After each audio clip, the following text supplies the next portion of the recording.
What's up, everyone? Welcome back to StrangeCast, a Life is Strange podcast made by fans for fans. I'm one of your hosts, Adnan. Of course, our main host, Adam, is here. Adam, how are you doing? Oh, I'm doing good. I'm doing pleasant. I'm about to light some incense. I got my kombucha, so I am ready to relax. We're relaxing here, right? We're sleeping during this podcast, or did I? Well, there's a lot to talk about. Obviously, from the title, people see it. It's Life is Strange, True Colors. Whoops. The incense already lit. Oh no. Well, sorry. I'm gonna fall asleep. So, yeah, I'm good. How are you? Yeah, I'm not too bad, man. Not too bad. Obviously, we put our Life is Strange, True Colors review episode out. A lot of people listened to it. Hope you enjoyed it. Surprised many people didn't. We had very different views on it. I think I'm seeing more and more views of this game come out with more time passing. But obviously, we won't talk about True Colors. We're here for Wavelengths, which is now out about 3 weeks after the release of Life is Strange, True Colors. This is the DLC that focuses on Steph. And this was included in the Ultimate Edition, wasn't it? I got the deluxe edition. So it was included in the deluxe and the ultimate, I believe. The ultimate edition was the one that included the remaster. Indeed. But I figured since it's not coming out till when's it coming out now? Is it next year or is it coming? Oh, February. Yes, it's coming out in February. Yeah. So I was just like, I'll just save my money. I'll just buy it when it comes out. I'm doing the same thing. Well, I bought the standard version, so I had to buy the DLC separately. Yeah. So obviously this DLC was included in the deluxe edition, the ultimate edition. And before I even kind of start, did you play this on the day it came out? No, I don't think I did because I was just too busy with work, which was okay, we'll get to that. Because I was just going to bring it up because the state of the launch on this DLC was horrific on the PlayStation Store. A couple days after launch, like maybe 1 or 2 days afterwards, and it was kind of buggy. Yeah, it was a little bit buggy. Yeah. Well, just getting the download was horrific. Like, I don't know what happened there. I don't know if I think it might have happened on other platforms, but on like the PlayStation Store, you had to so when I downloaded it, you had to go into the PlayStation Store, access it, and then when you went into the main menu screen, it wouldn't load up. So you'd have to quit out, go onto the card, pop down, go to the right, and then you could download it from that way. But there was no other way of accessing it. There was so many problems with the launch of this game. I was like, and you were dealing with the PSN store. Yeah. Mine was completely hidden. I was going on the Xbox store. So that's gonna be an interesting conversation in terms of glitches. Just like last episode, you're playing on PS5. I'm on Xbox One. But no, I had to search wavelengths in the store. I was going everywhere, and then I finally said, True Colors Wavelengths, and there it was. And then I had to install it from there. It was in hidden, and then on the main menu on Life is Strange, it would hit, buy, you want to buy it? I'm like, no, I have it. I have the deluxe edition. Gimme. But so I had to install it through a back pedal kind of deal. I was like, come on. It was weird. Yeah, that's what I mean. It was a state of chaos on the launch, and then I was just like, how was this even happen when you had this much time from it? But obviously, as well for viewer discretion as well, we didn't get review codes from Square Enix. This was bought from ourselves and kind of our own perspective. And on top of that, I just thought it was a little bit of a mess of the launch that they kind of did with getting this game out to people. People just couldn't seem to find the downloads, and people tweeting at them, and it was just I was like, how is this not kind of a bit more pre-thought out? Well, obviously, before we get into all the criticisms and everything else, when people think maybe we're being too negative, we will get into different topics. And obviously, please leave your thoughts in the comments as well. I'd like to hear them. We had differing opinions across our True Colors review episode, and also I think we're the complete opposite the last episode. I was and I put it in my Twitter bio. I put in True Colors Stan, and you're just I don't think you were a hater the last episode. I agreed with all of your points. I think you were reasonably what's the word I'm kind of looking for? You were pretty reasonable with how much you didn't like this game, how much you hated this game. But all the arguments made sense. Yeah, my I didn't have any hatred towards this game or anything like that. No. My one was just pure criticism, and in itself you'll probably see more of it in here as well, because there was a lot of question marks I raised about, even when we were talking about other general conversations that will come up. But we'll come into that in a bit more, because we kind of want to start off with we're not going to go hugely into the mocap side because we did that in our True Colors review. We're starting and focusing. I just got to plug in my laptop, by the way. You can keep talking. I just didn't plug it in yet. It's almost out of battery. Hold on. Fair enough. But yeah, whilst he's sorting his battery out, we'll talk about this. So we're going to move. We're not going to focus specifically on the motion capture side because we did that in our True Colors review. And like I said, you can go and listen to that. We're going to focus on Katy Bentz for this part because obviously she's a star in this role.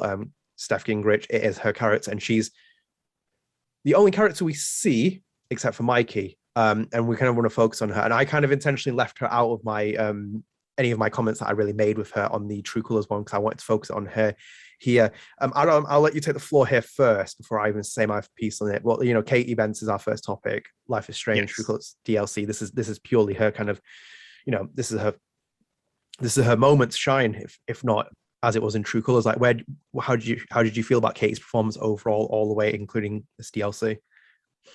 I think her voice acting was on par with exactly every single scene that she did. I think she's the greatest actress of all time. But no, seriously, I think that she nailed it because the first one, she has that kind of like nerves on the radio. It's like, oh, hi, everybody. And she's introducing herself and is very nervous. But then later on, she gains more confidence as each episode goes on or each day goes on. It felt like her voice got a little bit more confident every time. It was gradual. And I thought that was amazing work that she did. You know, like there's definitely some corny lines in this, of course. I mean, again, it's Life is Strange. If there's no corny lines, it's not Life is Strange. But I thought she handled her character extremely well in this one. Yeah, and I should mention as well, this is a spoiler cast as well. You'll see in the title, but we are going to talk about spoilers in between it. And it's not even a long game or anything, so it gives us right. I kind of wanted to mash it together into all the topics. For me as well, like I was really happy with Katy on this. Like, and I didn't really say anything about it in True Colors review because I kind of wanted to say it on this point. Like, I always find, like, obviously when I was in the industry, I interviewed a lot of the Life is Strange actors when I was working at Hardcore Gamer, did interviews with them. And a lot of people overlook those kind of people, like who play the supporting characters, the side characters. They never get the full attention that they should do, or someone kind of like listening to them and kind of giving them that, you know, if you're an actor and someone reaches out to you, you always feel it. So obviously me seeing like Katy get loads of like interview opportunities with like with Eurogamer, all these other places and all these outlets reviewing, interviewing her, it was her moment to shine and she deserved it. And obviously, like, I followed her career from 2017. She came back on Life After Strange as well for that episode. And like 2 years later, me and Katy have kind of like known that kind of moment that she's had with her career. And like, I'm really thrilled for her. Like, she deserved it. And she really brought Steph into that kind of the real lick of paint it needed, because like it's so different from BTS Steph, and even down to the levels of like, because obviously that's so cartoonish now when you look at that character of Steph. Like, even though they did mocap for that game, the hand-drawn, you know, the style and the art style is so dated compared to when you look at this Steph Gingrich, who's, you know, got a completely different side to where they kind of like absorb it. And I think like because of where I can't obviously speak for Katy, but like the way that she's basically become so synonymous with her character, she like always kept in touch with it. I feel like she grew with it, and you saw it with her performance. Like there's that kind of thing with her voice. It was kind of like there was kind of confidence in there. There's also, you know, she knew her character. There's no one else who could ever play it. You can't even imagine anyone else coming in and taking this character from her. If she had said no in BTS, it would have been a very difficult task. So for me, like, there's full credit for her, and I loved her in that game, in the DLC. That was like one of my highlights in terms of like seeing her continuing doing what she was doing. And obviously in that as well, like we had other people return. Dillon Winfrey returned for Mikey North, which I think you did an excellent performance as well. Yes. I don't think you did mocap because like obviously he's on a screen in the laptop, and I don't think that might have been mocap by someone else, or I don't know if it was mocap. The jury's still out on that, and I'm not sure if he did it or not. But generally the character Mikey was great with that kind of interaction. I loved it, and again, loved his performance. He was someone, obviously, who was very attached with his character from the beginning, took it from a supporting character, like a really side character, into like one of the main characters of that DLC. And I'll kind of like wrap up on this point, which was where we had the reveal that, you know, Kylie Brown came back for Rachel Amber, and Rihanna DeVries came back for Chloe Price, and we also had some of the other characters who were in the main game come back and do some lines for it. And obviously, like, for me, it was nice having them there. It was kind of cool, but at the same time, I was very disappointed with how small, how minor it really was in their roles. And I was like, I think we'll come on to that in a little bit because I don't want to dig into it too much. But obviously, I want to kind of like mention them. They did. It was cool to see them come back, but then I was left wanting a lot more from this DLC in that sense. So I'm gonna kind of like wrap my mind up on that where I stand. Like, obviously, I don't know how, you know, Mikey. How did you feel about seeing Mikey and then that connection with Steph? Oh, that was absolutely adorable. Can I just say that it was adorable? It was great. I mean, we'll get into it later, maybe as the story goes on. But generally speaking, I really connected a lot with Mikey's character as he grew older. And there's a lot to say about him. And it was very well-rounded. It made sense as a character. It didn't feel like it was a stretch from what he was saying, again, as a character. I thought his performance was fantastic. And I thought the writing for him was just beyond fantastic. But to put in simply words, yeah.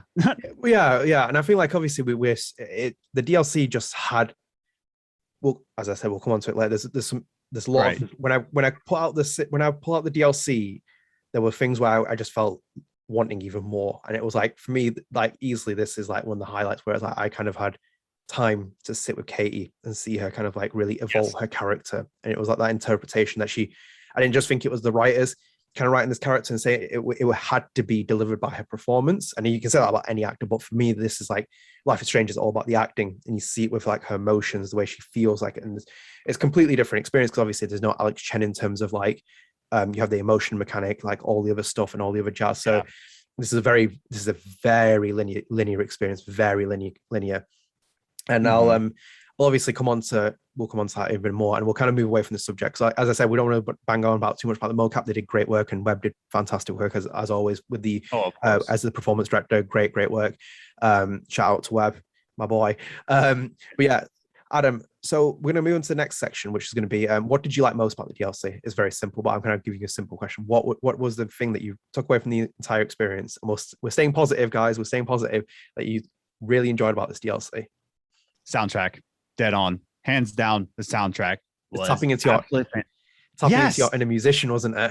Yes, it was so like well-rounded. It wasn't just like indie rock, you know. It was like, oh, your basic indie rock, but it had radio favorites like when you're going to leave me, what's the song? Oh no, when are you going to leave me? I think that's the one. But then you had Portugal the Man, another radio favorite. But then you had artists that I haven't heard too much of either, and I can't even remember the names. It's on Spotify. I saved the Spotify playlist on my one of my favorites because it's just so well-rounded. And I love how each single I'm going to call them days, not episodes, because they're not really episodes, but each day is a set of new things, like a new set list. Like, oh, this episode has these 4 songs or these 3 songs. This day has this. So it's very dynamic in that way. And I liked it so much. I loved it. Especially that there was the one day where it was during the Pride Month episode where you had to find a vinyl.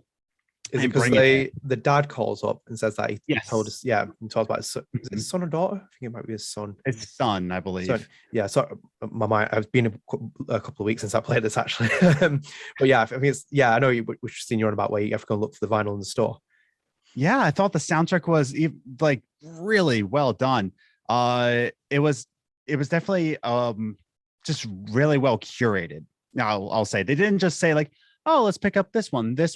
It was curated. It was definitely curated to fit the mood each and every time. But yeah, I loved it. Controversial take. Well, I think because of I'm going to channel your inner musician, the fact that this is your favorite segment, I think that the Wavelengths DLC handles the Life is Strange music vibe better than True Colors in terms of if you want to put something more closer to the first Life is Strange, Wavelengths is that with the selection of tracks, because they used a lot of licensed tracks in the first game, not in terms of like certain scenes and stuff. I remember this game as well, just some of the tracks that were playing and the way when they were played as well. I was like, I felt it resonate a bit more, and maybe it was because of like the kind of the selling point that they were selling with the character. I think I saw one of the developers tweet like, this was, I think it was being made when the 5th episode of the True Colors went into development, and then some of their team moved on to Wavelengths, and then they were kind of like obviously in the pandemic, so kind of like going off that angle. Whilst I kind of respect as well, I also had a bit of issues. People texted me. But the song was "When Am I Gonna Lose You?" That's when am I gonna? by a local native. And I mentioned that because I obviously like one of my low key favorite scenes in True Colors was when Alex Chen's dad and Gabe fighting, and she goes up and puts the headphones on. It's Dido as well. And it's like, what a song! Like the choice of song "Thank You" as well. It's so good for a song choice, and it's just like a moment where it's playing. And it's great. That's kind of the moments I wanted a bit more from True Colors, and like this one, I kind of felt like the soundtrack really helped complement it.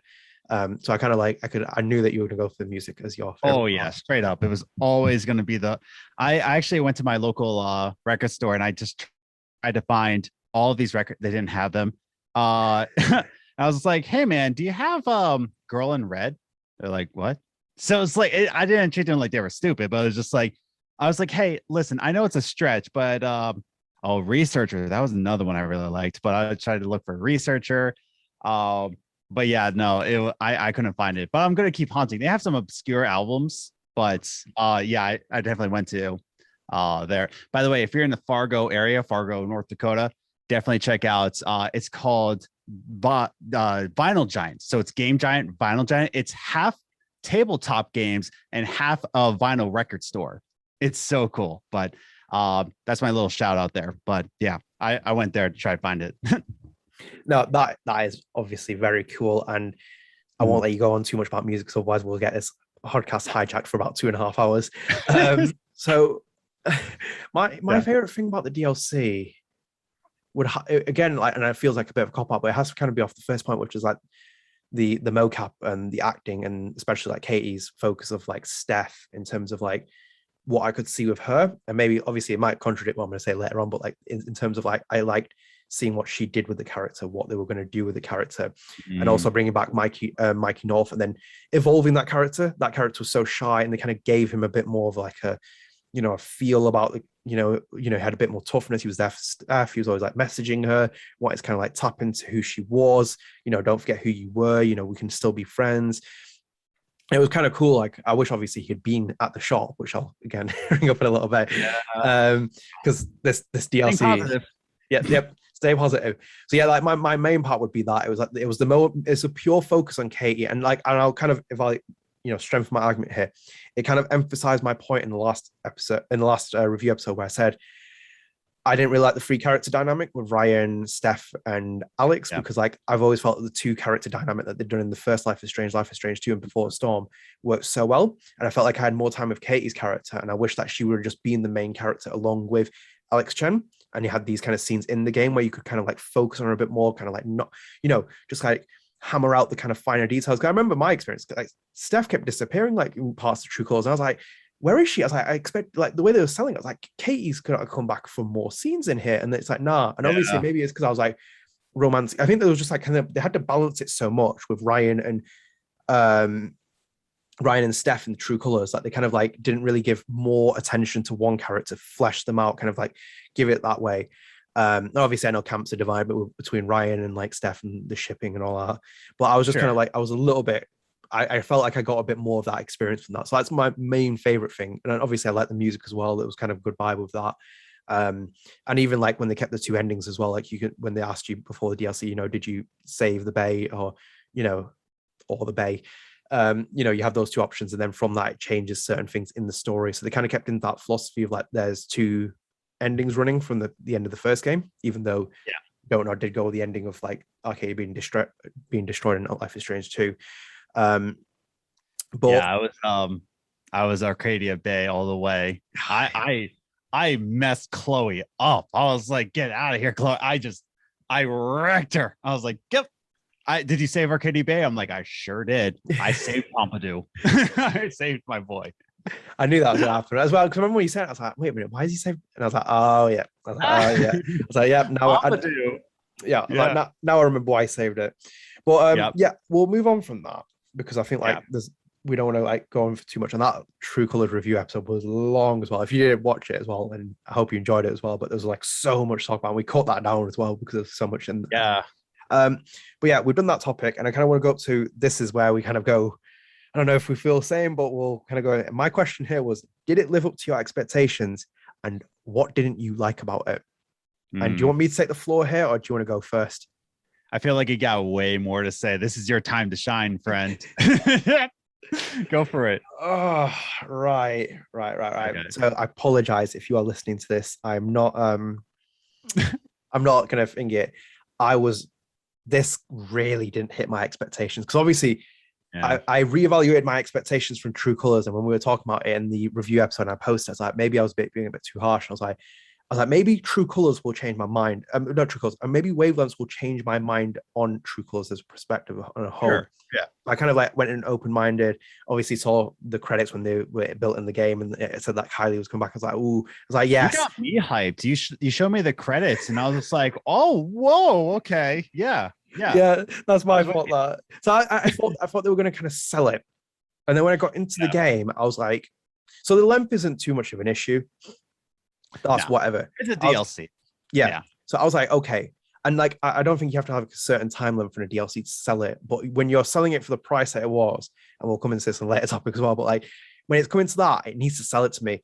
We built an open world, Life is Strange game, the first of its kind, like, you know, where you can kind of explore, and I'm stuck in a shop.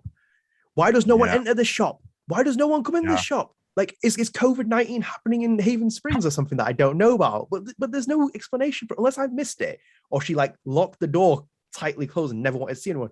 Why is Gabe bringing me up? Why didn't Gabe come into the shop and establish that, you know, add a bit more depth to the relationship between Steph and Gabe in terms of she's crying at the end of the first episode. Do you know when she's in the flat and she's like, you can read her emotions as Alex, and you kind of see that those flashbacks and stuff. Why were they not more meaningful experiences when they're in the shop and you see that connection being built, and you're like, when you see it, and then you go into the main game, you're like, oh right, okay, now I can see why she's so broken up about it. Obviously, the talk over the phone, messages, all that stuff, but it's not the same as having the two characters the same. It's like, imagine trying to sell the scenes between Gabe and Alex when they're on the deck chairs upstairs, and like Gabe's not there, it's just over text message, and she's sending it wouldn't have the same appeal. So that's my justification for selling it. So like I was kind of really disappointed about that. That was just a little bit like I was wandering around the store doing literally like, you know, I'm stuck in this one room. And then at the same time, the tasks in the radio room were a bit boring. Like after the first one, it was the same thing. There was not really, you obviously like they're changing the entire experience from True Colors and specifically the main game. Sorry, you have to kind of change it as well. Like there's no emotion mechanic and stuff like that, but you have like choices and options. So that was okay, but I was kind of a little bit like it's getting repetitive now. And obviously, I think the main thing that kind of really helped break it up was the D&D stuff and Mikey and stuff like that. That was the main thing that took away from it. So I was like, okay, that's not too bad. And then there was just other things like obviously I chose the ending where you sacrificed Bay. And then it's like they were kind of going into this kind of like she's going through a bit of trauma with like Steph, and it's like her mum's like, you know, kind of like, you know, she was like, oh, she lost her mum in the storm. I'm a bit like, yeah. And it's like I never met her mum. I was like, I don't really, I'm not being like, you know, I'm not being heartless or something like that, but it's like, imagine like when you see, I would say to like when people think like maybe Chloe Price is being a bit too much, like, you know, she's like, oh, she's angry and stuff. You can understand it when you see the performance of Joe Arkman in the first Life is Strange, and then also the actor who took over him in the BTS main 3 episodes. That relationship with like William Price and Chloe Price, you care about William disappearing. You understand any scene about that. You understand why Chloe is like so grief-stricken, and then also by the fact that her friend left at the same time. And then she just felt isolated. All these other things were happening in her life. I felt it. But then we was like Steph, they were trying to sell me these kind of moments from like True from Wavelengths. I was like, not really, don't really care at this point. It's not really selling it to me. And then obviously like the texting thing as well. You had the dating app in the menu screen. Obviously they changed the journal around, which was okay. Yeah. But it was a bit heartless as well, because unless it's a bit of interpretation of like you use Tinder and you match with people and you never meet them, or you kind of just have like some heartless conversations. Obviously at the end as well, you see some of the things like if you went on dates with them, they'll bring stuff back and you have these kind of moments with it. And I was like, okay, this is cool. Make a little side note on that, just a very small side note. Yeah, go for it. If you were a team, you know, Steph and Alex, like I was, I'm on my second playthrough, just doing Ryan just to get it over with, you know. But I'm team Steph and Alex all the way. So when I was doing that dating app, I was like, left. I don't care. Like she's gonna go to Alex. I don't really care. Bop, bop, bop. I was like, get out of here. Maybe your expectations would be better if it had been released before True Colors, which it should have been as well. Yeah. I think that should definitely be. This should have been released before True Colors even came out, because it would have added that, especially with the ending as well, would have fitted in, which that's another issue as well. Like it's so abrupt, the ending, and it felt like I was like, you could kind of take this DLC, split sections of it up, and then put it into the main story. So you split between Alex and Steph, and it would have made that game feel a lot more content heavy. That would have been cool. Bit more, yeah, a bit more perspective. Obviously, like if you move into those kind of moments where it's like you, instead of starting the episode with Alex and maybe in episode 2, you start with Steph in the booth or something, kind of like announcing Gabe's death. You have a bit more kind of like hands-on with the calls, people ringing you up, all that, and then you eventually get to the point where you play as Alex. Obviously, I'm not saying you take over all of Alex's playtime, but you integrate Steph in there as more than just the third character, well, the second or third character in this triangle that they'd made. So sorry, I feel like I'm going for a lot of points, but these are like a lot of my points. I'm like, these are like a lot of the issues when I was seeing them. I was like, oh, right, okay. And I was like, there's probably more on the top of my head that I'm not going through, but like, these were some of the main ones where I was like, and it got a bit boring as well. I'm not gonna lie, it got really boring because like some of it got really repetitive. So obviously, like, I'm waiting for the scenes where it's like Mikey and Steph kind of interacting, because that's the thing that I'm more interested in. And also, on top of that, Izzy. It's like, why didn't they make more of that as well? Like, obviously they mention it, like they mentioned it in the main story, and then they kind of like tap into it here. But this is my problem that I had and was so critical of that True Colors in that other episode, where I was like, you're selling this now as a AAA game. You can't say to me that you're now selling it as like a Life is Strange game from 6 years ago. Why can't we leave the shop? Why didn't you do like a similar thing for like episode 4, the festival? Do that where you have like Chloe turn up. Yeah. Where you actually see Chloe, where you see Izzy turn up, where you see, obviously I'm trying to put this in perspective. I think Izzy was there in Haven Springs. Did she come to Haven Springs? Maybe yes. Yeah. Yes, she does. Because they went on tour, they stopped at Haven Springs. So she was there. And Steph tried to convince Izzy to stay. And that's where she said, well, yeah, great. I'm the only trans person in this town. No, thank you. Was that Izzy who said it? Yeah, that's one. Yeah. She's the main trans character that we've seen in the Life is Strange game. Aside from the comics, there is a trans character in that, so she'd be the second trans character that's been introduced in the Life is Strange series. And like, there's a picture of her, so we see what she looks like, and it's like, right, okay, it's like it's on the wall, and you can catch it. But I wanted her to be there. I wanted like flashback segments where you go out into the shop, where it'd be like, you see Steph putting these skills to test when she's a DJ in the festival beforehand. Maybe you see Chloe Price turn up at some point. Whether depending on what we fit in this timeline, but I think you could probably still fit in the timeline. Even if you didn't include Rachel, I think you get Chloe in there, because there's one where there's Izzy, Chloe, and Steph talking. So I wish they would have done something like that. This is my problem. I was like, why are we not making this a AAA game? When you're selling it as a AAA, and it's like you're selling this, I'm stuck in this room with no one coming into the store, no other characters being shown except for Mikey via the screen.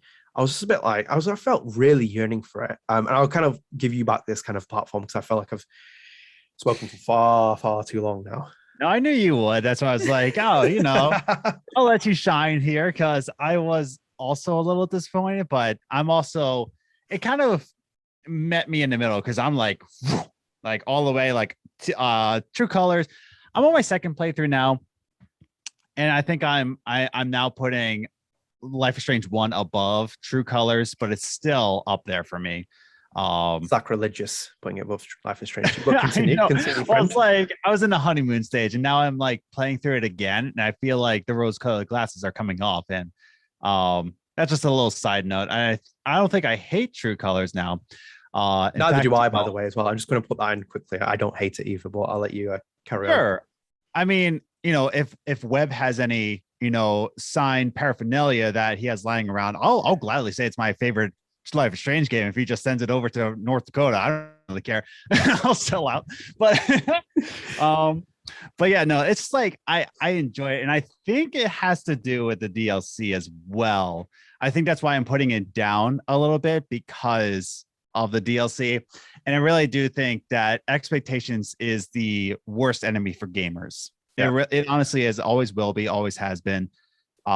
Expectations always kill video games, just massacre it. Movies too, any piece of media, music, even, like your expectations.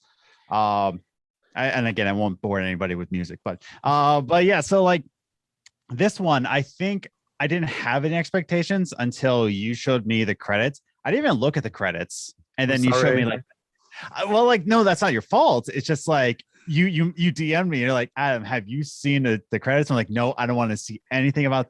And he's like, you sure? I'm like, yeah, okay, show me. And it's like Rachel, Mikey, Chloe. And I was like, oh no, expectations. No. I was just like, I don't know what I expected. Cause like I was telling you over our DMs, I was like, wow, so this is going to be a long DLC. She's going to be seen in Arcadia Bay and make her journey over to Haven Springs. And maybe they visit. You were saying like maybe they visit her. And I'm like, even better.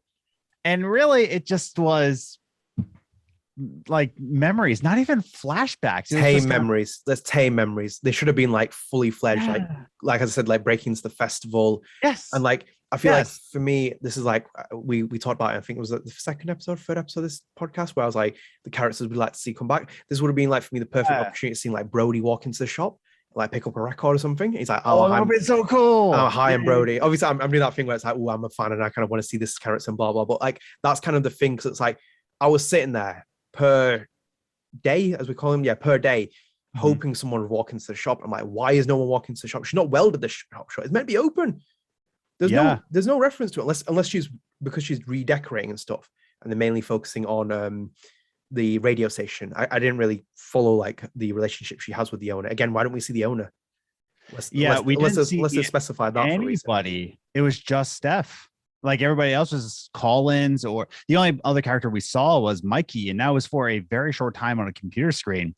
Oh man, that was so weird seeing Mikey as like a full-grown man. I was like, oh, okay, dang, he got a little bit physicist macho going on. Okay, I see. He's hitting the squats, isn't it? Yeah, she's just like, man, if I can bench press this math problem, bop.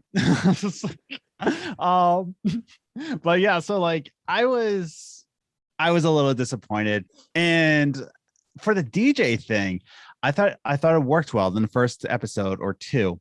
Here's the problem though. It slowly became work simulation. And I was telling Liz, my wife Liz, I was telling Liz, I was just like, I'm not really excited to play this DLC because, I come home from work. Right now I'm replaying Night in the Woods. And I think that's just a magical game. It's very, it's fantastical. It's got little animals running around and having depression and all that.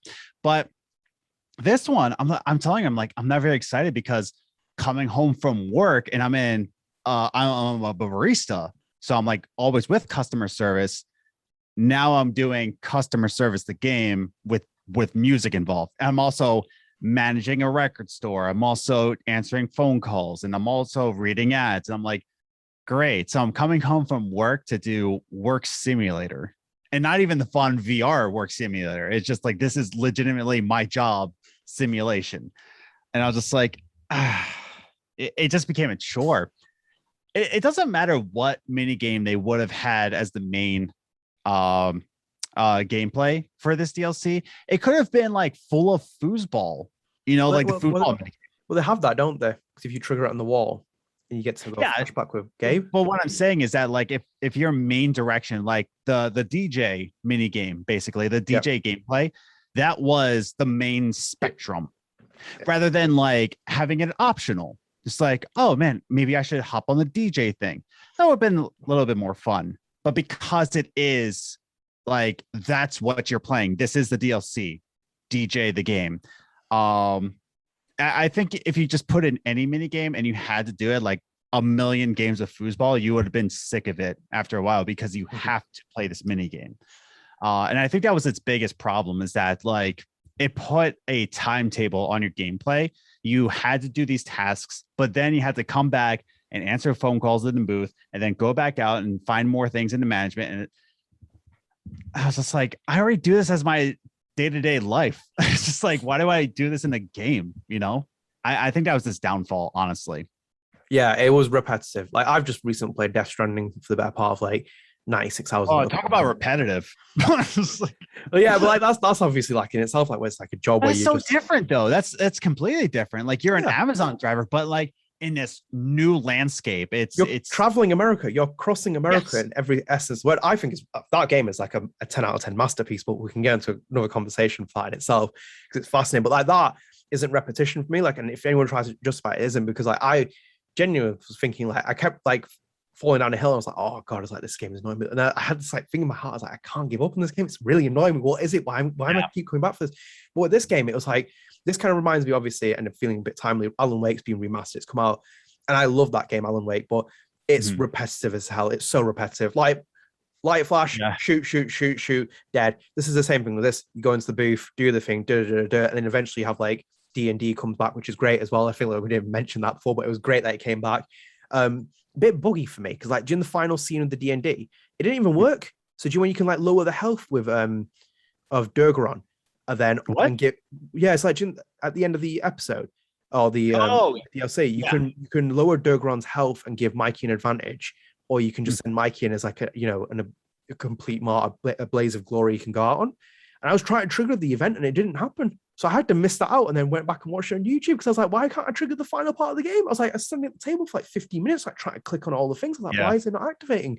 So I heard a lot of people had trouble when Ducky called. You couldn't roll a die. You couldn't roll the D20. I got to the scene and I was reading all those. I'm like, oh, here we go. I was able to roll the D20, thankfully, but I played like 3 days after launch. Yeah. So maybe that's why. But yeah, it was a little bit buggy. Yeah. Sorry, I think this is like this part where really disappointed with this game because it's so buggy. It's so like they're still putting so many patches out for True Colors.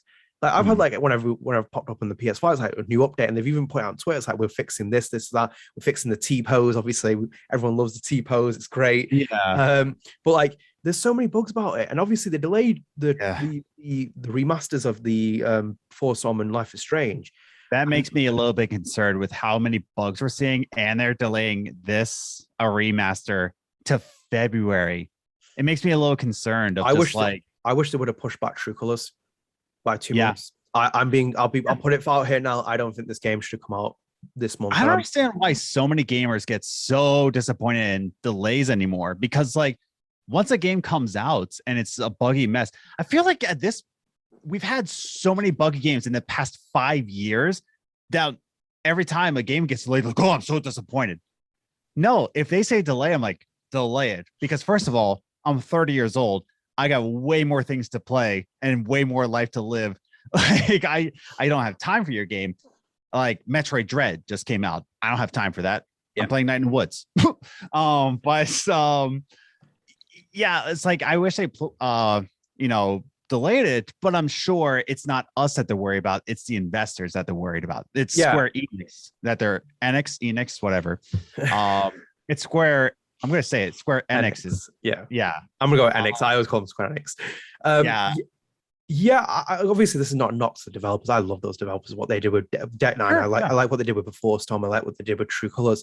But my issue was this, where I was like, with the way that True Colors feels like for me was like technically plagued at the beginning. I might be overselling that, but like, it was technically hindered at the beginning. And then this one had issues with like just people accessing it. And then in between all the other things, like you just said with the Ducky, that's what I'm just like, why did you not push it back a bit more? Like with this as well, remind me off the top of my head, I don't remember them saying that Wavelengths would come out after the main game. When they announced Wavelengths and the main game True Colors, I thought they were coming out at the same time.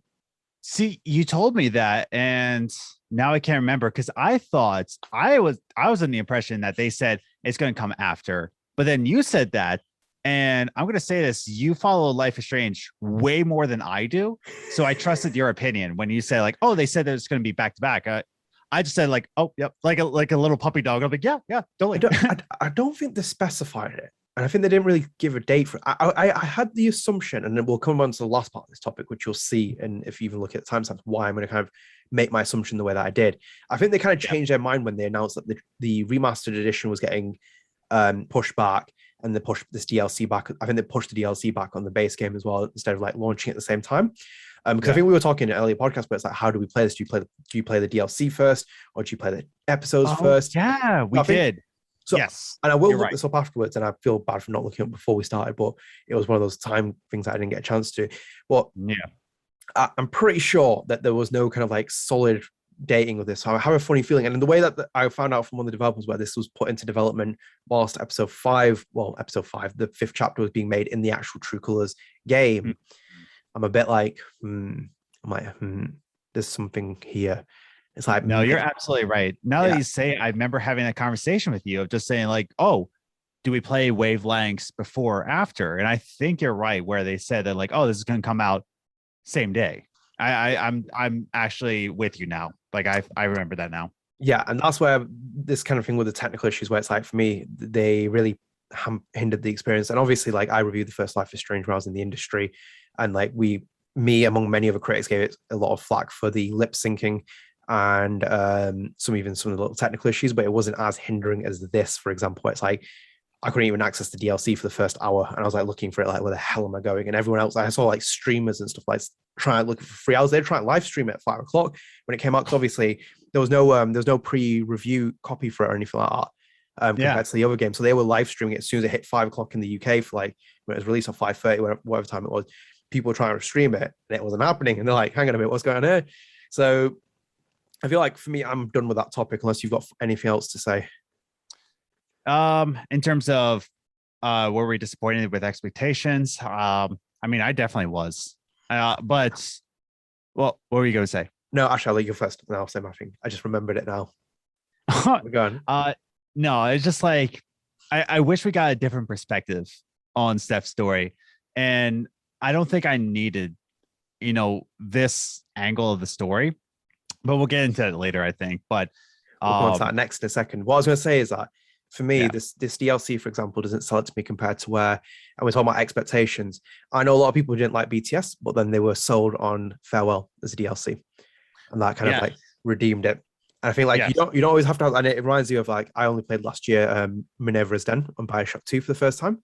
I'd known about it for years. I played the original BioShock 2 and I thought it was okay, but it wasn't as great. And everyone, remember when it came out, everyone was like, "This is such a great DLC for the full game of BioShock 2 being like this." It'd be like that.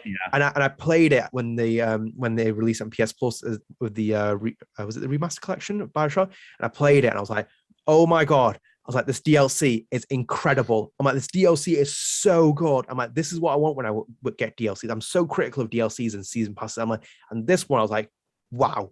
I'm like, so good. I'm like, so good. And the same with Farewell as well, because that was so fitting as well. Like, it felt even more emotional because obviously you had Hannah come back, you had Ashley Birch come back. You know, Joe Ockman come back for William Price. Again, he didn't play him in the first 3 episodes. He was a part of SAG. So that was kind of like, there was something so great about that piece of DLC when they released it. I remember everyone was like, "Oh, this is so cool." And that came out after the 3rd episode of Before Storm, and it added that little bit of flavor to it. And this one's a little bit like, I've seen people say it's a bit boring. I've seen some people love it and absolutely love it. You can love it as well. That is your opinion. You're entitled to your opinion, and it is freedom of speech here as well on this channel. So you are absolutely allowed that. But yeah, that was a U.S. citizen in this, so yes, freedom of speech.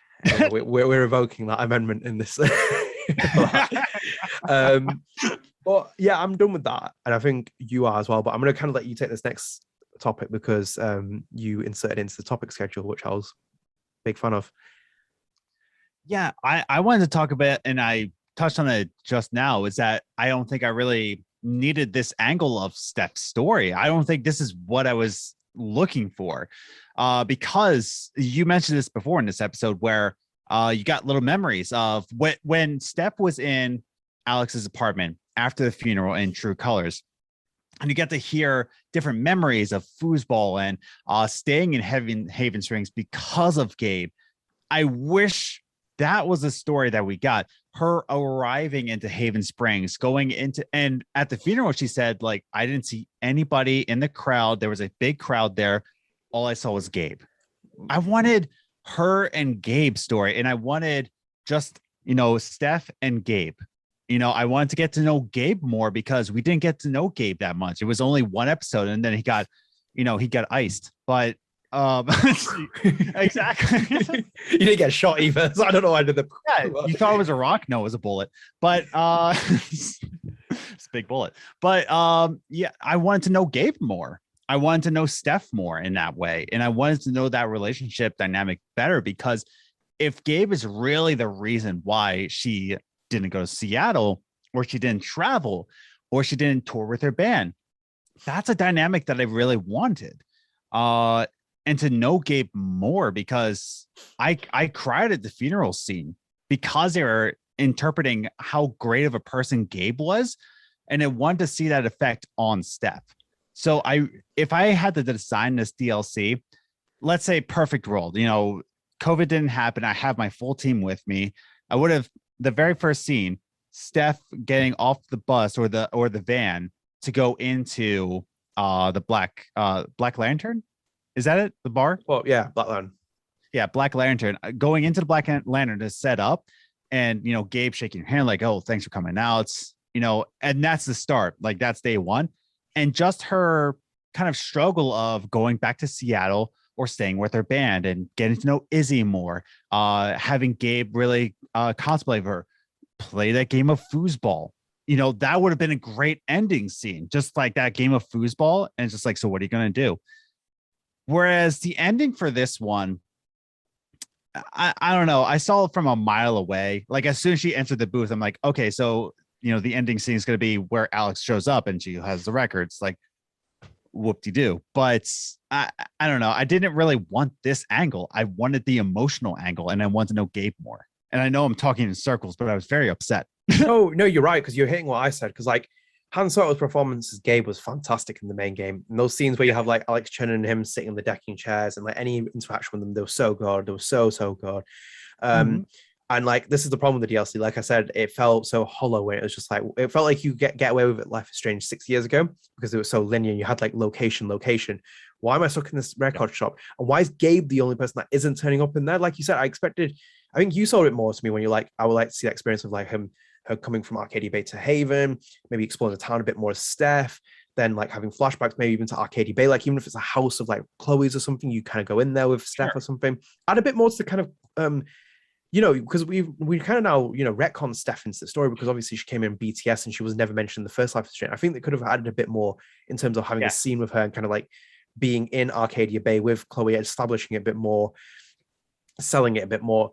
So like I completely understand that, and this is where like my frustration goes because I love the fact that you said like go into the Black Lantern, he meets her there, he comes to sees her when she's down, he kind of like kicks her up, convinces her to stay, like you said there's a reason for her to stay. I'd like to see, like that's the thing, this DLC could have been obviously not taking away Mikey could have stayed on the Skype call for example, and it could have been a great game, it could have been a great DLC in terms of just having Mikey on the Skype call, Steph here, Izzy and Gabe as the main characters who turn up in the game physically turn up, and that's where I would have been like, yes, now we're talking, because we're talking about Izzy, who's a big character who really isn't fleshed out for me in terms of like they don't sell it to me, like show this character, like show who she is, like I want to see her, I want to meet her. Why is she so important to Steph? Why is why does she feel so much heartache? Why does she eventually start to want with Alex? All this and that relationship she had with Gabe, because it sells me to the point with episode 2, because I remember when she's like so upset with like Gabe being dead, I'm like, why is she so upset with him being dead? Obviously I know everyone loves him, why is she so upset? And obviously in my head I was like, maybe she's like dated him or something. And I was like, no wait, she's a lesbian, so it's like that doesn't make sense in my I was like, why am I thinking that up? I completely messed my like head up. I was like, no, she's obviously interested in women like that. So like that, and it added to like what you just said, that because like even though the Tinder app was quite it's a bit of social commentary, adds that kind of thing in with gaming, and it was for me it was kind of a good switch as well as taking away from you didn't just have the journal from Alex and kind of like do it. There was his own kind of little thing with Steph, but it felt so artificial talking to these people to a point where I was like, even when it kind of rewarded you in the 5th episode that you'd met all these people, because I dated basically every person there, because I didn't even ghost anyone. I kind of just like most of the time I swipe right on people, but like it felt so artificial. It was like, oh yeah, and you click on something, it's like, oh yeah, and this character gave me this item whilst we were on a date. I was like, why couldn't I have like met this character or like seen them again? It's a AAA video game. This is why I got so furious in that review episode where I was like, does the price justify a game? It's like, no, because like you have to sell it to me now as a AAA game. You can't just get away with this thing where it's like it's just someone stuck in a shop and not like seeing more of it and like that. It was frustrating for this, and this is why for me where again we'll come into the final topic, but like your topic was really interesting because like, and I'll answer that question now because I feel like I completely got off it, but did it really need to be needed? No, but it could have been great if it had been in the base game with it being spliced. Like I said, like you had these scenes where you play a Steph in between it, you add that kind of layer, and you have that, and it sells it to me because like for me, again, I would say it again, I don't think Steph's like a huge character she should be in this game. She should be bigger. You shouldn't have Ryan as the third, you have this triangle that's going on. I think you always love Alex and she's great and she has all those moments with it, but I was yearning for moments with Steph, and then I was seeing Ryan, I was like, oh well. And I know they're selling because obviously they want the love interest angle, but I was a bit like, he could have been even more of a third character. Ryan, he could have moved a little bit out, because like when he comes in LARP, he sells it for me, he's so charming and stuff like that. But then you don't see it with this. And why is he not turning up in the shop? Why don't you build that relationship between Steph and Ryan in the shop? Because like they're like best buddies. You see it in like you see it in the scene where like Alex is behind the bar and then them two are there talking, and it's like you're like, oh yeah, it's like they're so like buddy, and I'm like, I don't know, like this is why I'm getting a bit more annoyed, because I'm like, I just wish there was this DLC just like, oh, it just missed the mark for me in so many levels. I walked away from it thinking like, oh, I was like, oh. Yeah, I don't know. I still love True Colors, and I like what this DLC did. I'm not trying to say it was the worst possible DLC we ever could have got. Yeah, I had one in mind before we started recording, like the worst DLC I've ever played, and I can't even remember it because like anything that's bad in my mind, I just kind of it's out of my memory. I'd say an Assassin's Creed DLC for me. But like, God, all the Assassin's Creed 2 DLCs, they were awful. I hated the Assassin's Creed 2. I'm playing Assassin's Creed Origins at the moment. It's just I like those DLCs. So well, I haven't played the DLCs yet. I played the main game, and I'm like, the main game is just for me absolutely atrocious. I'm like, this is even Assassin's Creed. I'm like, that's how I felt about Odyssey. I hated Odyssey with a passion. But anyways, yeah. But no, like I don't think this DLC was all that terrible. And like I said, if Webb has any, signed vinyls or anything like that, I don't know. I'll just putting this out there. But I don't know. I think, and again, I go back to my original statement saying that expectations are the absolute killer for video games or any piece of media. We have this sort of idea in our head, but it's not the artist's idea. It's not Webb's idea. It wasn't any of their thoughts. And I think, I mean, that's why I didn't like Life is Strange 2, because I had the way I would do Life is Strange 2. But guess what? I didn't make the game. I didn't design the game. I didn't put it into work. So why am I saying that I hate it so much? Because it's not my art. It's not my work. It's not my decision. So I think it's just expectations kind of killed me on that one. No, I completely agree. I'm the same thing, because I don't hate True Colors. I'm very critical of certain things, and I don't really want to revision. Yeah. I don't really want to revisionist things, because obviously I could say like my favorite thing would have been they'd done a season pass with like anthology episodes, so you focus on each character. So it's like Gabe on one episode is Steph, and then you kind of flesh it out as like a season pass that you add on to the game. That's like revisionist for me, and that's just my opinion in that sense. But I was like, what they did as creators and like what they were adding, I respect that. Mine's just more criticism of like things I wanted to see more from the DLC, like the limitations, the technical issues, the pricing. These are the kind of things that I'm more critical of, and even down to levels of like story depth, because I don't think they cut through with me with Steph. I was a bit like left wanting a bit more. I was like, they should have taken her and really elevated her to the Alex Chen status of she is now. You have, when you talk about in history, it'd be like you have Max and Chloe, you have Sean and Daniel, you have Rachel and Chloe, and you have Alex Chen and Steph. Now this one's a little bit like, I know people would still say it's Alex Chen and Steph, but I'm like, no, really, it's Alex Chen, Steph, and Ryan, and that's still weak. It's weak sauce for me. It's not really weak sauce as Chris. It's weak for me. It's like I don't know where that came from, but like it's probably the latest because of the time here. But it's weak in terms of a relationship, and this didn't sell it for me because it just left so many loose threads of like we needed more scenes with like whether it was Ryan, Izzy, with Gabe. Like you said, Gabe I think was the main missing one as well. I think like that's the main one, because obviously they had there was a great fitting arc with Mikey. I felt like that was one thing, but I was like wishing sometimes like, why didn't Mikey just turn up to the store when she didn't reply? It's like, why don't you like travel down from uni and just like make the trip down there? And it's like we have this kind of experience where we have these two characters finally come back. It's like, oh damn, like two BTS characters in the same room, but it didn't have that. I was a bit like, right. And like I said, and unless someone can point out to me in the comments or something, and I'm completely missed it. Why can't people enter the store? It's a store. Why they're selling things in here? I think if I'm going to say off anything, it's probably because the owner's like running the radio shop, and basically kind of like getting Steph in that, and then Steph changes the store around eventually, and you see the changes happen day by day, and that's selling point. But then at the same time, I'm questioning, why is Gabe not coming seeing her?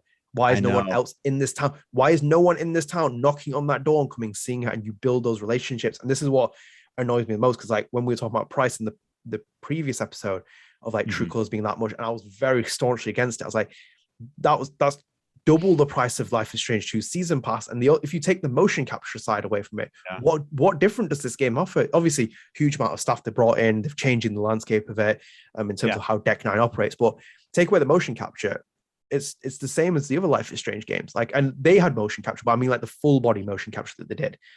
Right. So that was kind of like where I was just a little bit disappointed in that. But I don't have anything else to add, but it was a great topic. Unless you have anything you want to finalize off on. More Pompidou. More Pompidou. That's all I have to say. More Pompidou. I need Pompidou in every single Life is Strange game ever made. Pompidou needs to be there. End of story. I've given respect for I did like the relationship they had with the cat in the episode. Where they kind of like Valkyrie. Oh, that was so great. Yeah. Like she kept like talking about different stories. It's like, oh, she bit me a little bit lighter. That was nice of her. Yeah. I like that they brought that in and they were like slowly introducing, and then you have to put the food out. It's like where would she go for, like, they had the book and stuff. And those little features are really that's great. I like that one. Yeah. In between that as well, did you have anything to say about the D&D, or should we just move on to the next topic? You know, honestly, I kind of skipped past the D&D. Like, I didn't really pay attention just because I was just so exhausted from like coming home from my actual work and then playing work, and then I get to play a game. By that point, I'm just like, I'm so not invested in this. I'm just like, whatever, you know. I don't know.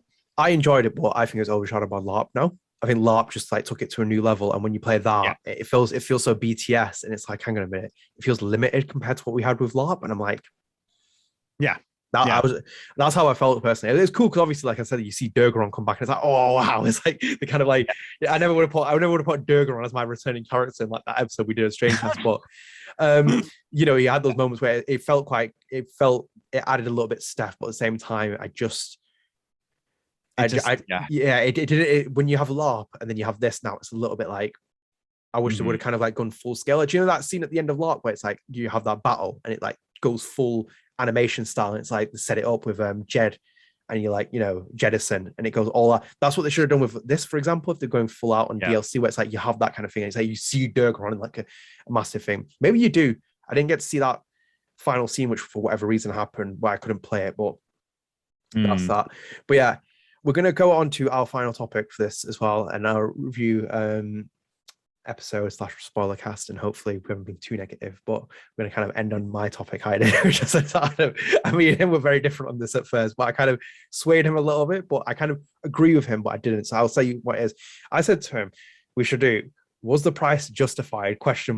Should it have been on the base games as the credits suggested it should have been? Adam, can I take this to start with first?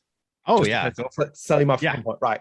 So this isn't just Life is Strange. I'm critical of any video game that announces DLC before the game, because that game, the DLC should be on the base game. It is sold with the tension that you can't announce. That's like me selling you, oh yeah, I'm going to make Metal Gear Solid 6 and I'm going to cut 3/4 of the game out and put it in DLC and you can buy it at launch. It's like, why don't you just put it in the game when it's released? So this is where I'm getting a bit annoyed because, like, as I said, I'm very critical of DLC. And this is launched 3 weeks after the game is launched. We know this has been in development to start with. I'm kind of like, why is this not in the base game? It should be in the base game. My other justification is it's like a 1 gigabyte download, which isn't huge either for a download size. And I said to Adam as well, my kind of thing was, as I said in the topic idea, the credits are on the base game. Even before the DLC is accessed, you can go in the options and see the credits are there. So you can obviously see, this is where the leak came out from, like, you know, Kylie's back and Rihanna's back and all the other people back. So why is this game has obviously had the DLC included on the base game. I'm sorry, like, unless someone can sell it to me differently, I'll say something else. It's that. And when you're charging $9.99 on top of already what was like for me 55 quid for a game, and obviously you could just say, oh yeah, you should have bought the Ultimate Edition with the remastered collection, but they've been delayed. And I'll just pick it up anyway because I want to kind of get the PS4 Platinum anyway. But I'm a platinum free. I platinum Death Stranding after 96 hours. You can see how much commitment I put towards things. Oh, it was long because there's so much more content as well in that as well. That's right. You tweeted about it. Did you see how I did it as well? That was a great way of doing it as well. Kept that final trophy to do it the way that I did. But anyway, we won't go too much off that. But this is where I got annoyed because, like, you're charging so much for this game. And I'm talking now from a perspective where, because obviously I had the fortunate pleasure when I was reviewing all those games from Don't Nod in the industry, like they were giving me review codes. But at the same time, I always thought from a perspective of, if I'm paying 20 quid for this game on the season pass, am I getting justified? I was like, yes, I am, because I'm enjoying this a lot. There's so much great content in there. And the same with True Colors, a lot of great content, same with Wavelengths, some great moments and stuff. But the price isn't reflective on this. And so, like, I got angry with this. And this is like when I said to you, could split up parts of Steph's story, stick it into the main game. And that issue that we said that basically in the last episode where you basically could blitz this game in about 5 hours if you ran through everything and skipped all the side missions. You'd just be at the main ending so quickly. This is what I wanted.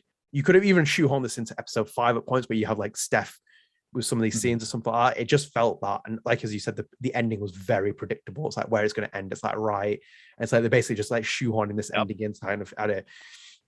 So I was thoroughly disappointed with that. And I kind of wanted to bring this topic into it because you had a very different perspective. I swayed you a little bit, but I'll give you the floor right now, and I'll come. No, I think we have different perspectives and a good reason, because you're going at it as both as a reviewer and a consumer, and I think you're right in that. I just want to start that off that like I agree with your points. I don't think that your points are invalid, but I'm going to go off of this as an artist myself. So.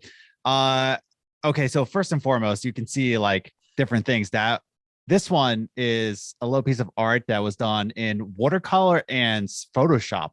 So I like what she did with that. This also, there's like a minimalist Konami code that was bought. I don't really care about prices. In fact, I brought this up. This is an artist rendition of the Bernie Sanders at the inauguration. I bought that painting for $50. Like I didn't really, it was like 40 or 50. Yeah.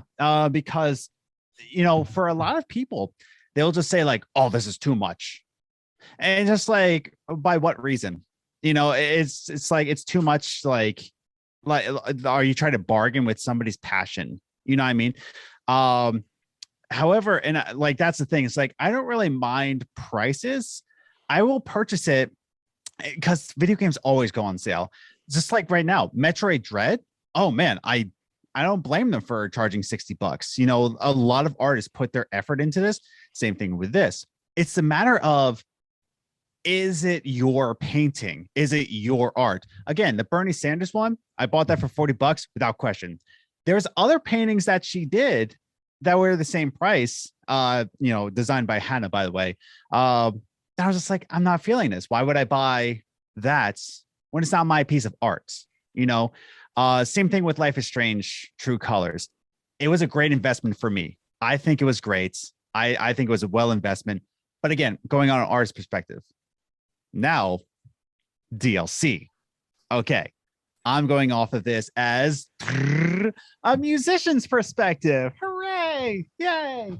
Okay, so deluxe albums. Can I talk about them for a hot second? Yeah, of course. Okay. So everybody's like, why deluxe albums? Why this? Oh, why can't they just include the songs into the thing? There's a very good reason for deluxe albums to exist, is because when artists actually put their songs into the track list, they actually have like 15, maybe 20 songs recorded, and they have to fight with the producers, with the investors, like the actual record label, to say like, I would like this track on this album. And they fight for it hard to get this track on this album. And sometimes record label says no. Even where the tracks are placed, it's a thing. Andrew Bell just dropped an album called Shadow Seeker. Oh, I'm so dumb. Anyways, but Andrew Bell was recently on the Minimalist podcast, and the very first song on on the latest album, the very first song was actually recorded last, and he went in at the last place of the album. So just a placement. Going back to this, DLCs deluxe. Okay, stay with me now, Adam. I'm talking to myself here, but deluxe albums only exist to say like, hey, we try to get these on the actual album. If you're interested in hearing our things, we still put effort into these songs, and I feel like we still deserve to be paid for this extra amount of work. If you're interested, there's also a deluxe edition. If you don't care about the songs that didn't make it on the album, just buy the standard edition. It's fine. Same thing with this one. I think DLC, especially this one, I don't think it should have been marketed to be in the standard edition. I think it was like, hey, if you want to know more about Steph, hey, we put in some extra effort. Here's the deluxe edition. If you don't care about Steph, shame on you, first of all, then just buy the standard. Don't get the DLC. And I think that it's a kind of mix of deluxe albums and this. Was the price justified? For $70, I don't know. It goes back to what I was trying to say before. Like with your art piece, is this your art? Is this what you love? Is this something you're willing to buy into? Is this your Bernie Sanders painting? You know, like that you don't mind spending that money? Then yeah, it's worth it to you. If it's not like Adnan, who absolutely hates Steph, and I'm hearing he hates Webb from what I'm hearing, then no, it's just not it. That's my point though, is that like, you know, I think you're right into saying that like, as a reviewer, as a consumer, this is my hard-earned money. I hope to think that like this piece of art that I'm investing into is something that will be cherished in my life. But it sounds like it wasn't. It wasn't your art piece. It wasn't mine. Not the DLC, maybe not, but that's it. Just is like, I think we argue too much with artists and money that we start to think of as like, well, you need to be as good as Call of Duty, you know, whereas Call of Duty should be charging $30 and games like Life is Strange should be charging 60 because, you know, Life is Strange is actually art and Call of Duty is not. But, you know, that's just me. That's just me. But okay, that's my tangent right there. So I think you're right, but I also think I'm right. Does that make sense? Right. No, well, I think you're right. Well, quick disclaimer, I would call this podcast webcast or Bentzcast, but I'd get probably like a nice message from like, I love both of them. No, I was just playing. If either one of you are listening, I'm so playing. I'm just an asshole. No, I completely agree with you. I respect it because obviously I can't say that I'm going to walk into No Time to Die, the new James Bond film, like let me walk in because I want to watch it for free. If I want to watch it, I need to pay for it. Which is we currently live in that society where you have to dictate that, and transactions are the key to this. I'm just more critical from the perspective of DLC being announced before the game is released, like it is. And I agree with you in that way. And because of like how it's angled as well, I'm a bit like this could have just been in the base game and sold it a bit more, because like there was that thing with a lot of the criticism I drew with True Colors where it's like, is it a AAA game? We're now trying to sell it as a AAA game, and even you were like, in the last episode, you were like, is this AAA? Is it not? And we were like, maybe it's AA. No, we have to consider it AAA now because like we've kind of seen it the way that they're selling it. It is that. That's true. And Square Enix are basically trying to sell it as AAA. So like that's where my thing comes from. And I agree with you as well. Like if someone's making this and putting the extra time towards it, you know, they deserve to be rewarded for that and all that other good stuff. But I just think like the way that they announced it, the way that the content came out, and then the way that this DLC, when I picked it up, I was like, because obviously I'm a Life is Strange fan, and like I kind of questioned it a bit more because like there were no trophies with it either. So if it was standard DLC, I'd expect trophies to be added on. Like if it wasn't part of the base game, like this seems to have been built for, it would have had like a separate list of trophies. Not all games have to have trophies or something, but I thought about this 2 days before, and I'm like, is this going to have a trophy? I'm like, no, it's not, because it's going to reaffirm my assumption that probably it was part of the main game. They created it all, and then they detached it because like they wanted a bit more time to work on it or like do whatever else with it, and then maybe include it in this deluxe edition. So like that's why I'm a bit critical of it, and I'm just a little bit like, when I see it, it didn't really live up to my high expectations that I had for it. I kind of like, I built myself a bit more because I was like, thinking like, if from what I played with True Colors, it's like I can explore the town a bit more, I can see things, I can do things, etc. All that, there might be a bit more to it. But when I was stuck in that one room, and I kind of see what they're doing. So if obviously they're trying to tap into the idea of like the pandemic, and like you're in a room and you feel alone, isolated, and obviously going through Steph's emotions and stuff. I was just a little bit like, yeah, I could still have done this, but I could have traveled to like maybe even the Black Lantern and seen like Izzy there, seen like Jeddah there, like, you know, Jettison, sorry, as we call him. We could have seen Gabe there. We could have seen more scenes, interactions, you know, the assets that have already been built in the game. So it's like, why don't you reuse them? Like we saw all that controversy with the God of War boat animation that people were hating on Twitter. It's like, why don't you just like, you know, reuse the assets of True Colors of their main game? I'm not going to get angry. I'm going to be, yeah, cool. Let's go and revisit the Black Lantern. You can maybe change the upstairs if you want to turn. Well, you don't have to change the upstairs because it's just Gabe's room anyway. And Alex camps in there, and the foosball tables there and everything. So that's where I was like, this topic was like, for me, it hit home because I'm like vehemently anti DLC being announced before a game comes out. I'm like, hang on a minute, there's just something. I agree, and it's because of bad experiences as well. Because like, do you remember many years ago when Resident Evil 5 was coming out and they released the Mercenaries DLC afterwards? It was the multiplayer mode, and it was basically it was like a 1 megabyte download. So basically, it was included in the base game, and they took it out and then released it as DLC. And I'm like, what? I'm like, how can you do that? It's like, it's just annoying. And I feel like Although go on. I would love to hear like be a fly on the wall because okay, so tinfoil hat, Colorado Avalanche hat on. What if this DLC thing wasn't Deck Nine's decision? What if it was Square Enix's? You know, we don't know where this is going as well. And I think like me and Adam were talking about Chris Floyd, who was the Before Storm co-director, did a thread of why he left Deck Nine. Yes, and went and worked on his independent developing game. And I sent this to Adam. You should go and check it out. You'll go and find it on Twitter. And in that, he explains as well, because he didn't see the direction that Deck Nine were going compared to his direction. Not to kind of completely misquote him, but what I kind of gauge from it is like he was seeing that they go down the route where they make more like, not huge AAA budget games, but the direction obviously was different. This studio, I don't know if I'm going to put out a claim. I think Deck Nine will get absorbed by Square Enix as a first party studio for them.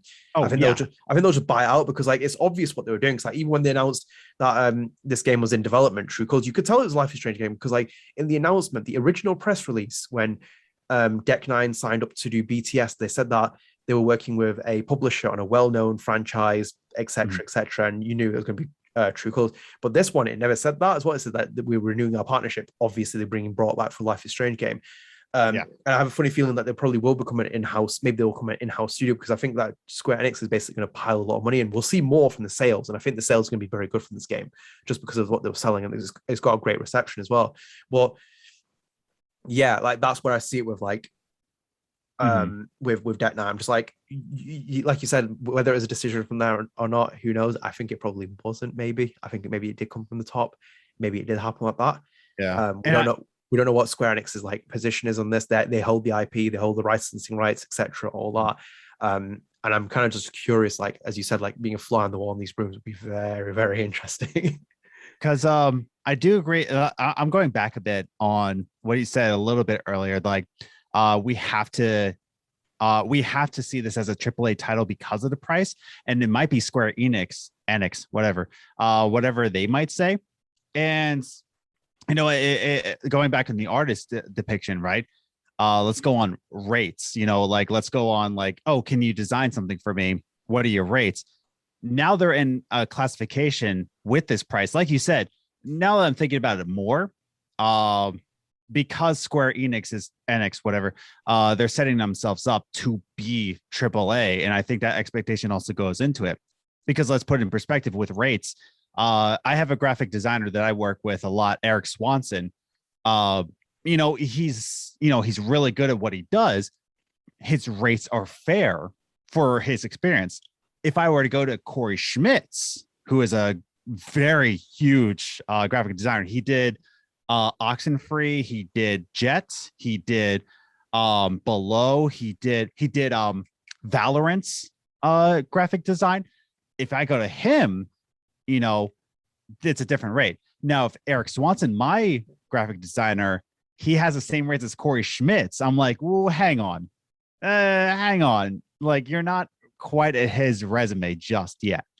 So I think you're right in saying that, like, maybe Square Enix is in the boardroom saying, like, no, we need the money. You got to pay us. So now you got to go AAA prices. I don't know. It's just kind of, it's funny talking about prices because, one, you're talking about Chloe price, and two, it's like, who's really calling the shots here? It's a conversation to be had because prices are going up with the current gen consoles that have come out, which in itself, I'm looking at some of the exclusive PS5, it's like 80 quid. I'm like, no, I'll just buy it when it comes down to 20 because it's not worth that or 40. I love supporting art, but I'm not dipping my hands into my wallet and splashing out absurd amount of money and stuff like this. It's just not justified. The idea that obviously I can see with the way that True Colors is sold, that Square Enix is basically making a AAA franchise, which is like in vein of like everything else to do, Tomb Raider, Avengers, it's all in the same vein of that. So this is why everything that I've said across these two episodes, and maybe you think I'm being harsh, no one's actually called me out yet, which I'm thankful for, but you can call me out as you are allowed to. But everyone has their own opinion. But like this is where my frustration goes from it, because like if, for example, like we're going to use my example of my favorite video game series, my favorite developer, Hideo Kojima. He said that if he had the chance to remake any one of his games, he'd say the first MGS1 game.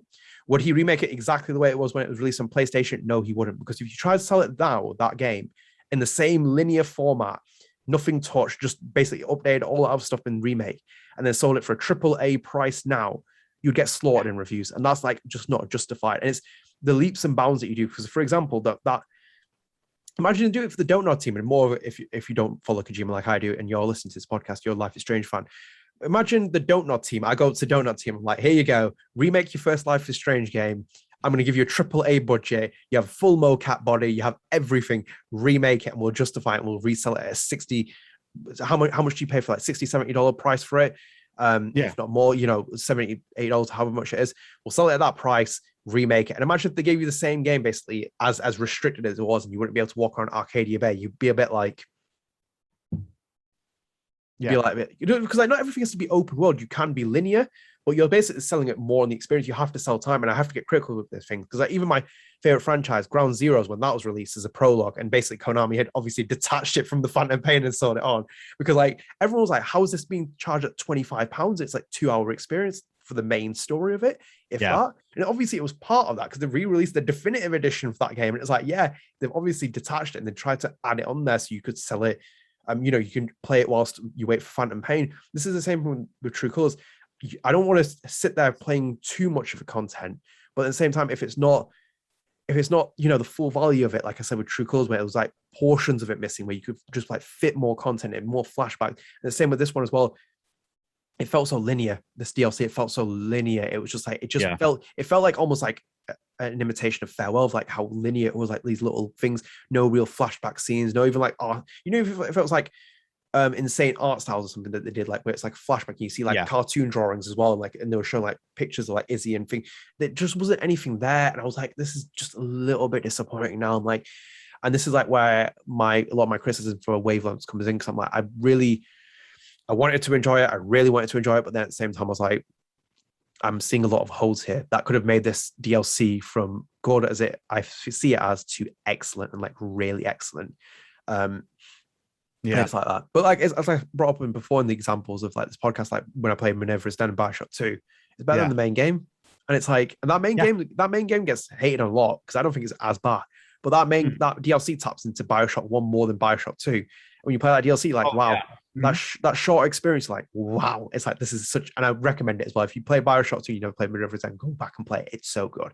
And that's like where I felt with this, where I was like, I just wish that Wavelengths had that little extra moments, and we talked about it, like, and I think like we see perspective on that. That's why I agree with you as well. Like, you have your freelancer, you have to pay him, he has his rates, he has his like thing, and you pay him for that. But imagine if he was trying to sell you something and he's like, yeah, he's like, it's the same reason why, like, I mean, nowhere near was Games and Groceries at the level. So I'm not trying to say like, oh, we deserve to have one. But like, anytime someone asks, like saying like, oh, are you ever going to start a Patreon? No, like, I don't like, definitely not right now, because like, I don't feel like I'm putting in the effort to have a Patreon, because a Patreon should be, extra content that if you're interested in, here it is. I don't have the time or the effort to give you extra content. Do I deserve to get paid for the stuff I did at Games and Groceries? Maybe, maybe not. I don't really mind. I don't really care.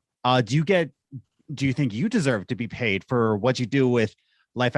Because you're, behind the curtains, everybody. Adnan is doing all of the work behind StrangeCast here. I'm just some of this American who's like taking advantage of this British guy, like just coming on. It's like talking Life is Strange, but Adnan, you deserve to be paid for this work. But at the same time, it's just like it's weird talking about prices with art, because it is work no matter what you do. And us as consumers are just saying it like, is your time worth my money? Is your art worth my money? Yeah. And then you as the artist started to say like, well, here are my rates. And then it just gets so foggy. It's just so weird talking about art and money. It's just so weird, and then you have to put publishers in the picture. It's a weird conversation. You know what I'm saying? Yeah. It's hard. And just to put it on the record, you do deserve to be paid. Okay. Just putting that out there. Like, I do want to be like, do you think you deserve to be paid, Adnan? Well, you put as much effort into this podcast as I do, because I wouldn't have this podcast if you didn't come on it. So that's the main thing. Thank you. But like, I don't really care about doing this channel for getting paid, because like I've had people come out on my channel saying that you should have more subscribers, you do all this work, you do all these interviews with people. Then other people like critical of Life After Strange, where it's like, yeah, you can see the series dipped off because he's interviewing other people who people care about. I'm like, no, I want to talk to these actors because I want the perspective of what they think of their characters, like I did in the industry when I interviewed Katy Bentz in 2017, because I was one of the very few publications who interviewed her, even though she played Steph, and that wasn't even a big character at that time, but I gave her the publicity. I wanted her to get the publicity, and she deserved the publicity because she's an actor. That's why I see it with this. And I feel like I agree with what you're saying, but I feel like we can go down a rabbit hole. It's like, I think just because we have to detach this as the game as it is, I think that the way the publishers are selling it, they're trying to make Life is Strange into a grand game where it's like, I think exactly. It's all it is. It's just a rabbit hole of money and art.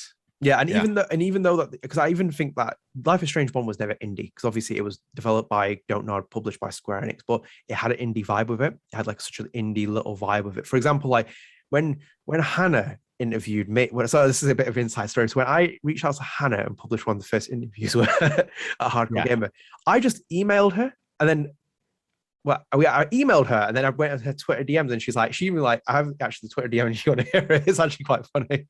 Go for it. So this is I can't believe I actually kept this, but yeah, I did. So it's 2015. She's put, hey, so it's July 29th, 2015. She's put, hey, I think I saw a tweet about you wanting to see my email for an interview. Twitter is really confusing. My email is. And send me your email. Oh, wow. That was how I got in contact with Hannah, because no one had spoken to her. It was like 4 episodes in, they didn't do any interviews with a lot of people. I was like, maybe I can get the first interview with Hannah. And I think I did get the first interview, but someone else published it before me. I was like, oh. I was like, why?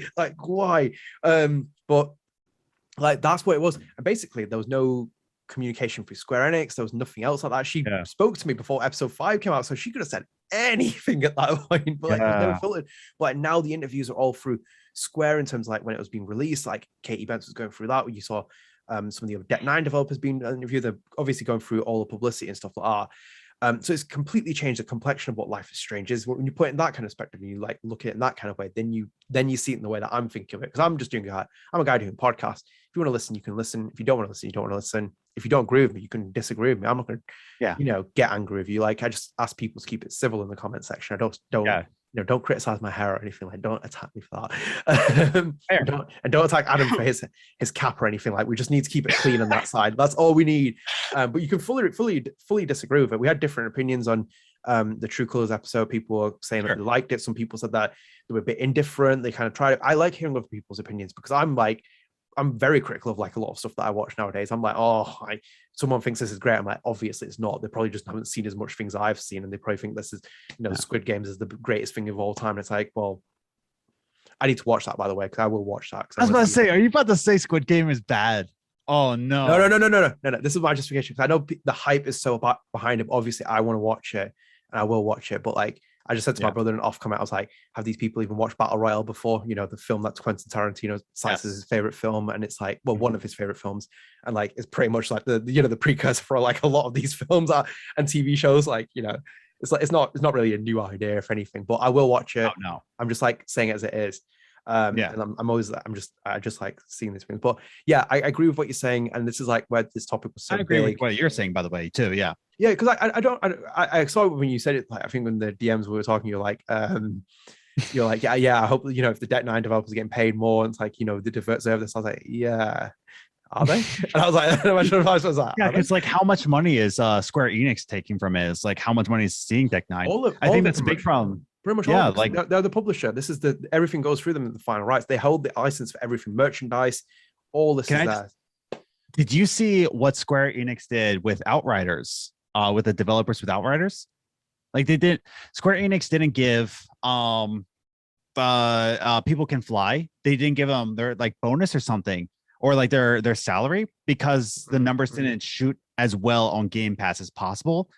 But people just didn't download it the first day, or it was buggy. Something happened, and it was because of Game Pass. People didn't buy as many copies of Outriders, so Square Enix just kind of like kept the bill. I forget the full story, but it was industry. Yeah. Okay, so we are back with a little bit of technical issues there. Adam, I'm going to let you go back onto what you're talking about.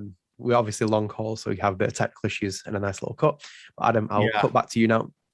Yeah, we got a whole ocean between us. So like the internet, the Ethernet cable, it got fraggled in the ocean. But Yeah, no, it's just that Game Pass is such a weird thing again to talk about with art and money when it's just a subscription base, and it kind of did Outriders did a little bit dirty, but yeah, it's just interesting to talk about like the flow of money in the industry.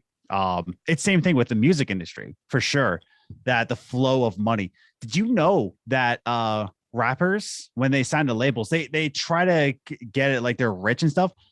Multiple rappers are in debt, like millions of dollars in debt, because they sign these contracts with these record labels saying that like, you owe us this, you owe us that, like you have to sell this much albums and this, and like they lend them cars and different houses. They end up are in like millions of dollars in debts. They're not absolutely rich. It's the flow of money in the music industry. It's crazy, dude. It reminds me of the Last Dance documentary. One of the NBA players, the Chicago Bulls, signed that contract earlier before everyone else, and he was like, "Was it dead? Wasn't Dennis Rodman? Who was it?" No, it was. I think it was that. I haven't watched it since it came out. Well, yeah, I've watched it for a while, but there's a player who signs a contract before, and then everyone else obviously gets their money up, but he signed like a long-term deal with them. So obviously they're getting paid more. And it's like, that's like, it is what it is. But I feel like I'm kind of like wrapped up on this topic, because I feel like we're going to go in complete circles. I know, unless you've got anything else to say. But it is a controversial topic. But for me, like, because I'm so critical of pre-DLC content coming out, especially loot boxes and microtransactions. They are the hell of this industry. They need to be banned and banned or heavily regulated as well. You play FIFA, I play FIFA. Despise those. And there's a Eurogamer interview where they basically grill EA about this, about loot boxes, like absolutely go in on them as well. It's like they're like, oh, kids shouldn't be buying them, but it's like obviously they do buy them. But anyway, this is adding to my argument. It's like with these kind of topics, it's like with whether it's like loot boxes, microtransactions, especially DLC ahead of time. This for me should have been in the base game. This would have justified buying it for 55 quid. Like my last review, I would have scratched a lot of things. Even if I said that the length doesn't justify this, I'd be like, okay, but they give you wavelengths. It's an extra 2 hours. You play as Steph, you see a bit more of the kind of like Haven. It doesn't need to be like the kind of like, you go around the town, explore all this kind of stuff. There's just something there that will kind of like justify this. And I would have been happy with that. But with where it's at and like where it was with wavelengths, I thought it was a good experience. But if I was going to compare it next to Farewell, for example, I'll be like, no, it's not even a candle near that. It's like how good that experience was. But yeah, I think we can call it a wrap here. Guys, I hope you enjoyed the StrangeCast episode. There'll be more episodes to come. There's plenty of stuff to talk about. Even though True Colors is done and dusted and all that, there's obviously a lot of topics we can talk about in between that, and a lot of moaning and great things you can hear from us if you want to. Please leave a like, comment, subscribe. Let us hear your thoughts. Well, did you enjoy Wavelengths? Do you think I'm just a complete fool? Do you think Adam's a fool? Give your perspective. I think you're on that side. You're on that side. How do these films? I'm up. I am omnipresent. Well, it depends where I edit the videos. I think you're on this box and I'm on this one. You're on this side. No, you're on the side. I think you're on the side. I hope so. But anyway, I can't change that editing. But yeah, I hope you enjoyed this episode. Please do leave a like, subscribe, and I hope you enjoyed the episodes. Let us know if you want any topics covering in the comment section. We'll probably definitely cover them at some point. There's so much to talk about. But yeah, take care. We'll see you again soon. Later.